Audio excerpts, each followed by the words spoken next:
Hi. So I've been studying brain waves and how they relate to cognitive development, and they actually follow the developmental phases. The first, there's the delta waves, and then theta, and then alpha, and then there's beta. Okay, beta being allegedly, what adults operate in.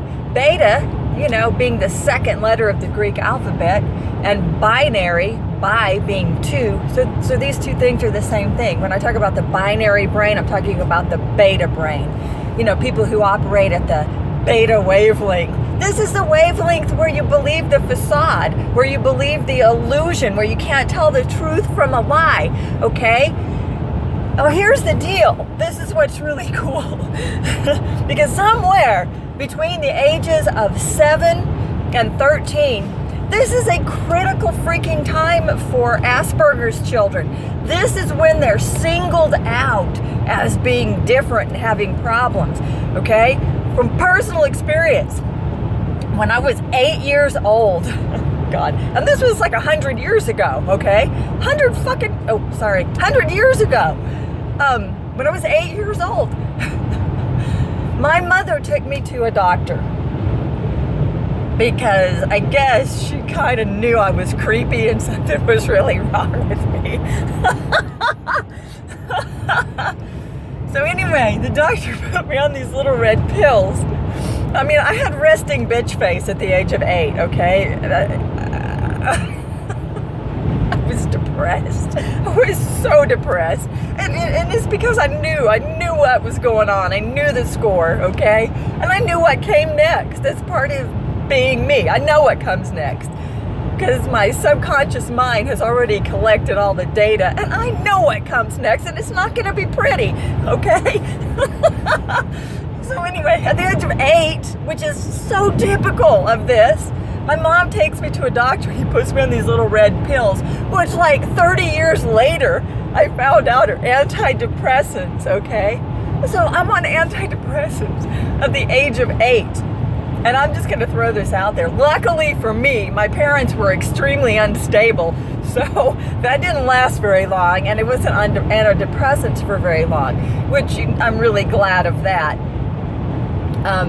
But the point is, somewhere between 7 and 13 is when these people, these Asperger's children like myself, are singled out as being different, as being not normal, okay? And that is the exact age at which the developmental phase takes you from your alpha brain waves to your beta brain waves happens.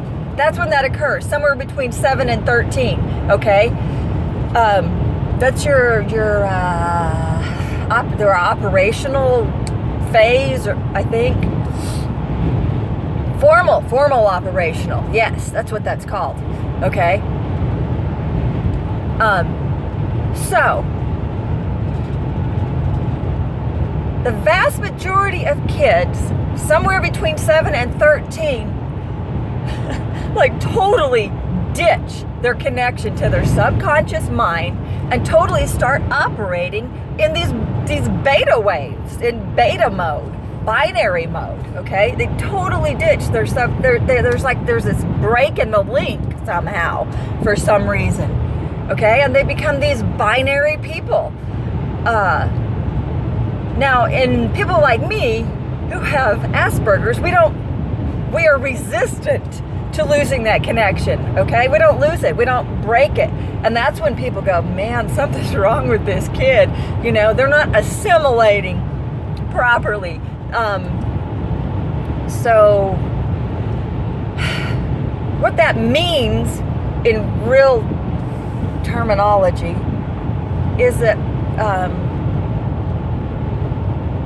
I'm going to stay in my alpha, Okay, I want you to understand this. I'm staying in my alpha brainwave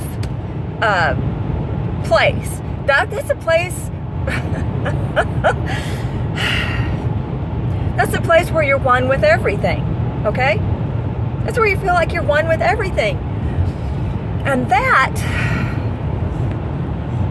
is why people like me find and see and discover and explore endlessly the patterns everywhere in life. We see them, we notice them, because we understand, because we're not binary. We're in alpha mode.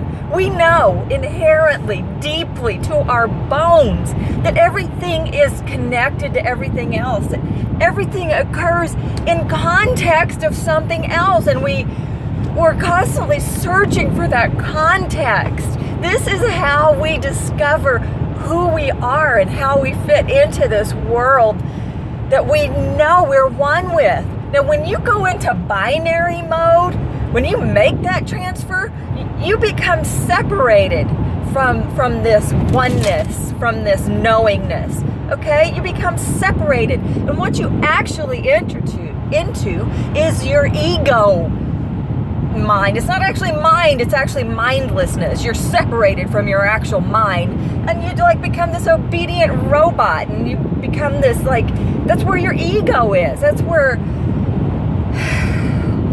and I don't have that. I'm staying in my theta and my alpha mind, where there is no ego. You know, there's only oneness, there's only sameness. So I find this all very fascinating. Sages and gurus across the globe, or the flat earth, whatever you happen to believe in, spend lifetimes, sitting on mountains in meditation, trying to get back out of the beta phase and back into the alpha phase and the theta phase. Excuse me. And people like me, we don't ever leave there. We stay there. We're born there. We're binary resistant. we're assimilation resistant. We are lie resistant, deception resistant. We're ego resistant. We just, for some weird reason, are resistant to all this crap that you guys think is normal. And it's not normal. Okay, that's all for now, because I'm not supposed to make videos while I drive.